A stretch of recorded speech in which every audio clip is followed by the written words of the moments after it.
गुरु नानक देव साहब से लेकर दसम पिता तक पूरी सिख गुरु परंपरा को मन पूर्वक प्रणाम कर कर मेरी श्रद्धा व्यक्त करता हूं। आज हम यहां पर एकत्रित हुए तब मैं मां गुजरी जी के त्याग, धैर्य, बच्चों को दिए हुए संस्कार और उनके मातृत्व को भी मन पूर्वक प्रणाम करना चाहता हूं। और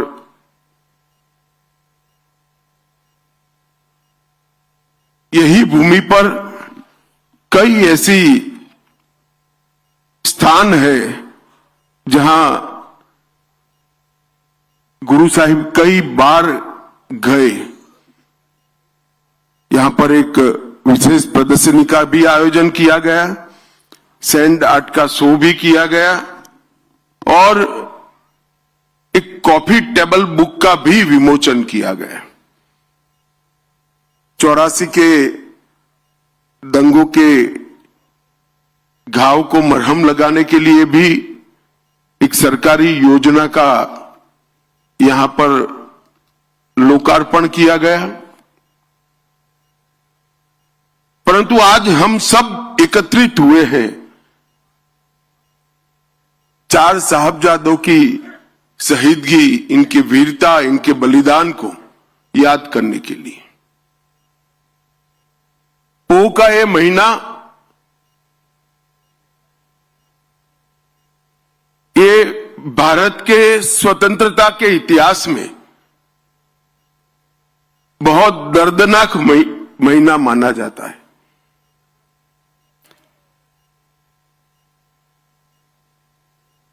और जिन साहबजादों की बात करना चाहते हैं, बाबा जोरावर सिंह जिनकी उम्र सिर्फ 9 साल थी, बाबा फतेह सिंह जिनकी उम्र सिर्फ 7 साल, उनको डराया गया, समझाया गया, लोभ दिए गए, मगर सिंह की तरह दहाड़ते हुए कोई लोभ में आए बगैर मृत्यु को पसंद किया, क्योंकि मैं इस पिता का बेटा हूं जो इस देश के लिए, इस देश का अपने धर्म के लिए कोई बलिदान देते हुए पीछे नहीं हटता है।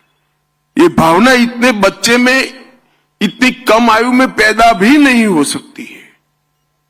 शायद माता गुजरी का संसर्ग ही होगा, संपर्क ही होगा, जिसने गुरुओं के पूरे संस्कार इस बच्चों में फूट फूट कर भरा दिए। मित्रों, जब हम आज इतने सालों के बाद हम इस घटना का याद भी करते हैं तो रोंगटे खड़े हो जाते हैं। देश भर के युवाओं को, चाहे किसी भी प्रदेश में बसते हो, उसमें उनको दसम पिता का जीवन, कवन और साहबजादों की शहीदगी ये बताना हम सबका राष्ट्रीय दायित्व है। कोई व्यक्ति पूरे दुनिया के धर्म के लिए लड़ने वालों के इतिहास में, देश के लिए लड़ने वालों के इतिहास में ऐसा कोई व्यक्ति नहीं मिल सकता जिसने पिता, माता, 4 छोटे बेटों का बलिदान दे दिया, कुछ नहीं बचा। और इसीलिए सर्वंस दानी का देश की जनता ने उनको मान दिया है। कोई सरकारी पद्मश्री, पद्म विभूषण नहीं है।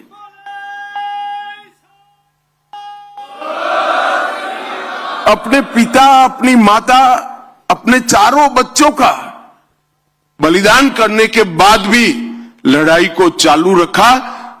और जब बाबा बंदा बहादुर ने यहां आकर बदला लिया, तब पूरी दुनिया को मालूम पड़ा कि अंत में तो सत्य की ही विजय होती है, सत्य का ही जय होता। ये जो जुझारूपन है, धर्म के प्रति समर्पण है, मातृभूमि के प्रति प्यार है, ये पूरे देश के सभी लोगों को जानकारी देने का ये अवसर है। 4 बेटे शहीद होने के बाद भी लड़ते रहना एक प्रकार से बहुत बड़ी बात है। मैं इसके पर बाद में आता हूं, मगर ये पूरी परंपरा जो बनी, सबसे पहले मुगल का आक्रमण हुआ बाबर के समय में। उस वक्त नानक देव जी महाराज थे। गुरु नानक देव जी ने भी इसका विरोध किया। तब से लेकर दसम पिता तक, गुरु गोविंद सिंह जी तक इसका लड़ना चालू रहा। और विधि का संयोग देखिए, बाबर आया तब नानक देव जी महाराज थे, और औरंगजेब समाप्त हुआ वही कालखंड में 5-10 साल आगे पीछे दसम पिता थे। तो मुगलों की समाप्ति भी 10 गुरुओं के कालखंड में ही हुई। और ये लंबी लड़ाई हर मोर्चे पर लड़ी गई। नानक देव जी के जीवन की 4 उदासियों को जो जानता है, और उदासियों का एक बार आप रूट देख लोगे, उनका मार्ग देख लोगे, तो कोई व्यक्ति पैदल चलकर धर्म के प्रचार के लिए यहां से काबा तक और यहां से कर्नाटक तमिलनाडु तक कैसे जा सकता है? मगर चारों उदासियों में पूरे देश के अंदर अंधविश्वास का निराकरण कर अकाल पुरुष के प्रति श्रद्धा करने का काम गुरु नानक देव जी महाराज ने किया। पूरे भारत को एक सूत्र के अंदर पिरोने का काम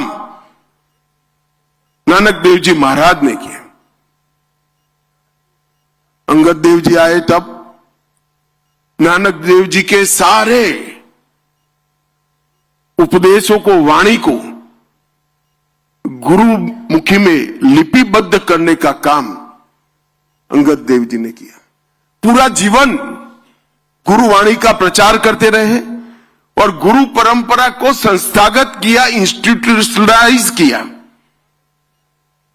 और अंगद देव जी के ये योगदान को सिख धर्म और भारत दोनों कभी नहीं भूला पाएंगे। इन्होंने जो बोला गया था उसको शब्दों में ढालने का काम किया और लोगों तक पहुंचाने का काम किया। और तृतीय गुरु अमरदास जी जब आए, लंगर की शुरुआत की, लंगर को करीब करीब अनिवार्य बनाने का काम किया और माताओं के सम्मान का विषय लेकर पूरे भारत के अंदर उन्होंने एक मजबूत संदेश भेजा कि अगर मां सुरक्षित नहीं है, मां सम्मानित नहीं है, तो कोई भी देश बच नहीं सकता। गुरु अर्जुन देव जी ने भी आदि ग्रंथ का संपादन किया। इसमें सिर्फ गुरुओं की वाणी नहीं, महाराष्ट्र के संत नामदेव, बंगाल के जयदेव, काशी के रामानंद जी, सभी धर्म के अलग अलग संतों फकीरों की वाणी को समाहित करने का उन्होंने काम किया। और इसीलिए सिख धर्म को कहा जाता है कि एक ही धर्म का धर्म पुस्तक ऐसा है जो गुरु ग्रंथ साहब की रचना अंत में हुई। इसमें सिर्फ गुरुओं की वाणी नहीं है, कई सारे महापुरुषों की वाणी को अंदर समाहित करने का काम किया। और गुरु अर्जन देव जी ने पूरे भारत के आध्यात्म के सार को एक ग्रंथ में सुरक्षित करने का काम किया। मगर जब छठे पातशाह का आगमन हुआ, हरगोविंद साहिब जी, उस वक्त सिर्फ उपदेश से काम नहीं चलने वाला था। मीरी और पीरी की कल्पना छठे पातशाह ने रखी कि धर्म की, भक्ति की ध्वजा ऊंची रहेगी, मगर सुरक्षा की ध्वजा भी साथ में रहनी पड़ेगी। और पहली बार मुगलों के जुल्म के खिलाफ गुरुओं की परंपरा ने आगे बढ़ने की शुरुआत की। जब ग्वालियर के किले में 52 हिंदू राजाओं को कैद कर लिया गया था, दीपावली के दिन इस सबको छुड़ाने का काम गुरु हरगोविंद सिंह जी ने किया।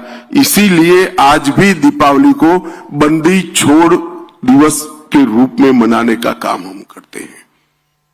वहां से आगे आए गुरु हरराय जी ने करुणा, प्रकृति और औषधि, ये तीनों को धर्म के साथ जोड़ने का काम किया। और भारत की परंपरा, घायल कोई भी हो, दर्दी कोई भी हो, दुश्मन भी क्यों ना हो, उसको पानी भी देना चाहिए, दवाइयां भी देनी चाहिए, इसका उपचार भी करना चाहिए। ये बड़प्पन उस जमाने में जब धर्मांध लोग सिर्फ आप मेरे धर्म को स्वीकार नहीं करते इसलिए जिंदा जला देते थे, काट देते थे। उस जमाने में कि घायल कौन है मत छोड़ो, देखो घायल शत्रु की भी सेवा करो, ऐसे उच्च विचार प्रस्तापित करने के काम किया।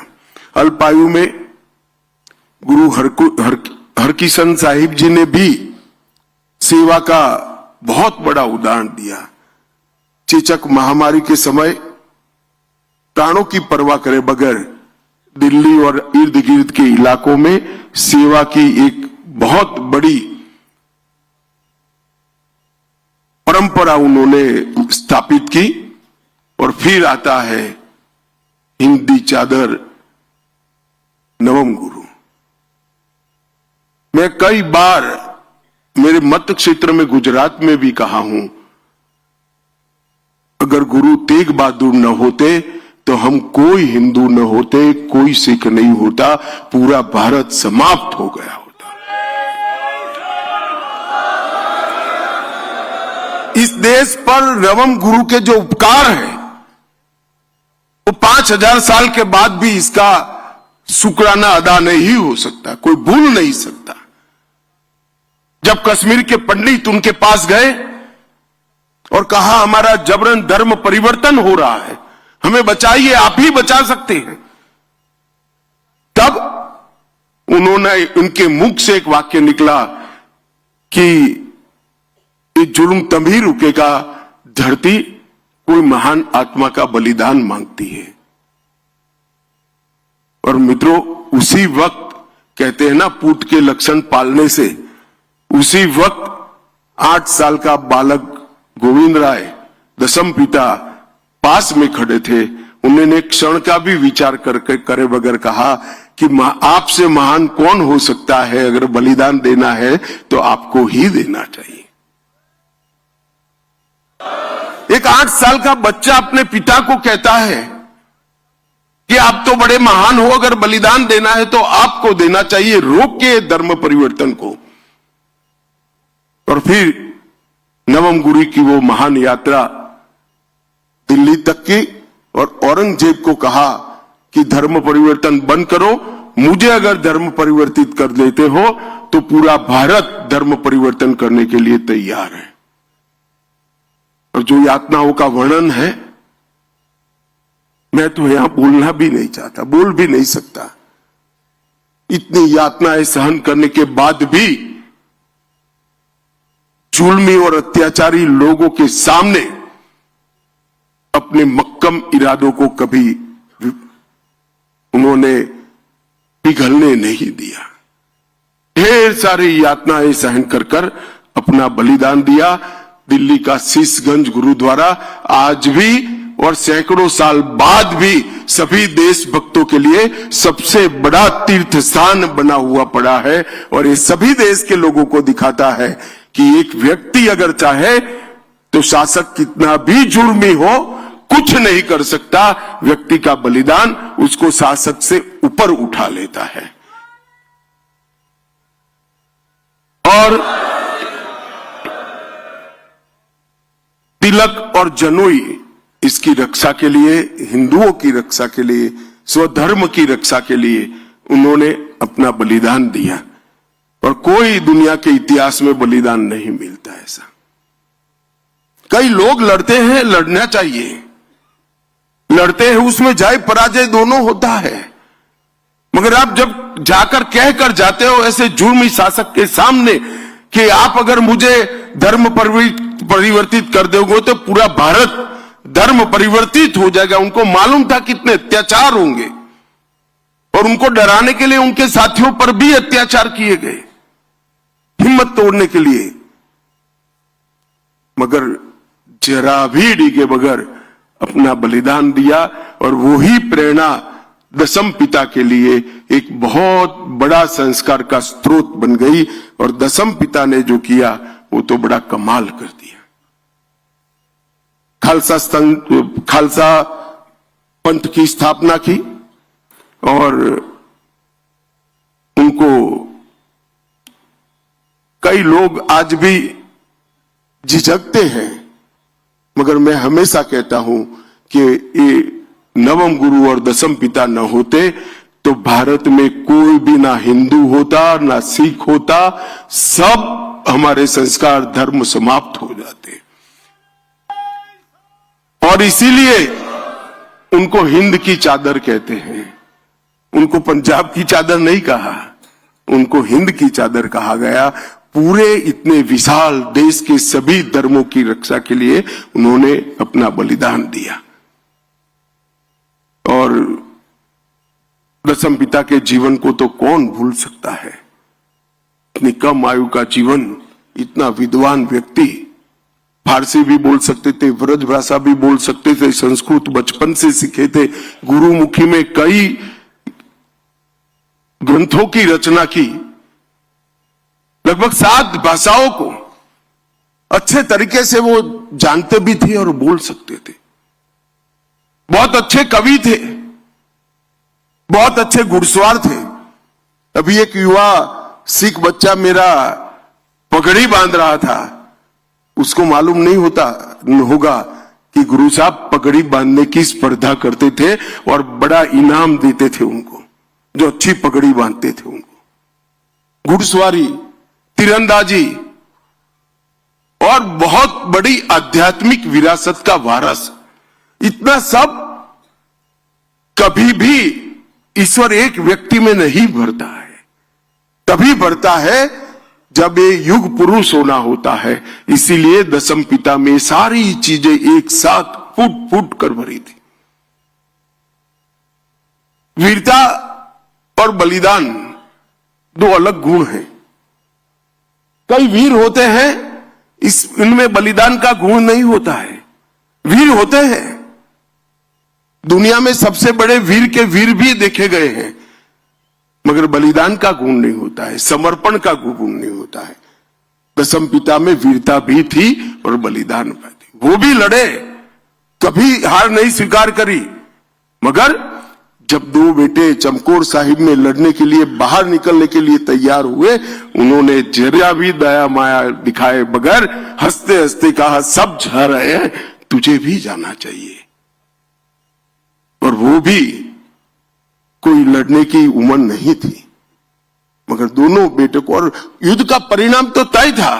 कच्ची घड़ी के अंदर बैठे थे, चारों ओर समंदर जैसी सेना थी, युद्ध में क्या परिणाम आना था, शहीदगी ही आनी थी। इतने विचक्षण योद्धा को ये मालूम नहीं था क्या? उसको मालूम था, मगर उसने कहा कि धर्म के लिए अगर बलिदान की जरूरत है तो मेरे घर से शुरुआत होनी चाहिए, मेरे साहबजादों ने शुरुआत करनी चाहिए। और दोनों साहबजादे वहां पर शहीद हो गए, हिमालय की तरह अड़िग रहकर लड़े। भूख, प्यास, भय, संख्या की विषमता, ये सब होने के बावजूद भी लड़े। और बाबा अजीत सिंह जी और बाबा जुझार सिंह जी 18 साल और 14 साल, 14 साल के बाबा जुझार सिंह जी जब गए तो मुगल भी दांतों में उंगली दबाकर देख गए कि किस मिट्टी से गुरु गोविंद सिंह जी बने हैं। अपने बेटे को, 14 साल के बेटे को यहां लड़ने भेज दिया। और मित्रों, ये बहुत बड़ी बलिदान के संस्कार को सालों तक आगे ले जाने वाला ये पल था। और जब दोनों बेटे जिंदा दीवार में चुन लिए गए और वो पिता के मन में कोई भाव नहीं होंगे ऐसा नहीं है, मगर उन्होंने इस भाव को कभी ऊपर नहीं आने दिया और दोनों बेटे दीवार में चुनवा लिए गए और जुर्म और धर्मांधता की एक प्रकार से इंतहा का उदाहरण मुगलों ने दुनिया ने के सामने रखा। और मुझे तो आज भी वो पल की मैं थोड़ा रिवाइंड कैसेट चलाकर दिमाग में सोचता हूं कि माता गुजरी ने पगड़ी ढंग की बांधकर बच्चों को वहां भेजा होगा, वो मां के हृदय पर क्या गुजरी होगी अपने पोतों को वहां भेजना और इतनी बहादुरी से भेजना कि तुम गुरु गोविंद सिंह जी के बेटे हो, कहीं झुकना मत, डरना मत, धर्म के लिए अड़िग रहना। वो संस्कार बहुत कम लोग अपने बच्चों को दे पाते हैं। मित्रों, जब उनको समाचार मिला कि चारों साहबजादे शहीद हो गए हैं और एक मां ने इनके सामने सवालिया नजर से पूछा कि अब क्या, मेरा तो कोई बेटा ही नहीं बचा। तब ये महान आदमी के मुंह से ऐसे ही निकल गया, चार मुए तो क्या हुआ, जीवित कई हजार। ये बहुत बड़ा मन चाहिए साहब, बहुत बड़ा मन चाहिए। और आज हम सब दशम पिता को श्रद्धा से देखते हैं और आज दशम पिता का वाक्य भी सही हो गया, जुर्म करने वाले तो चले गए, आज उनके हजारों लाखों करोड़ों बेटे धर्म के लिए लड़ने के लिए तैयार खड़े हैं, मातृभूमि के लिए लड़ने के लिए तैयार खड़े हैं। और ये गुरु गोविंद सिंह जी के मन से निकला हुआ वाक्य था, ये कोई भाषण नहीं था। जब अपनी पत्नी हिसाब मांगती है कि मेरे बेटों का क्या हुआ भाई, अब मैं किसको बेटा कहूंगी, तब मन से निकला वो वाक्य थे, चार मुए तो क्या हुआ, जीवित कई हजार। ये वाक्य दशम पिता के मुंह से ही निकल सकता है।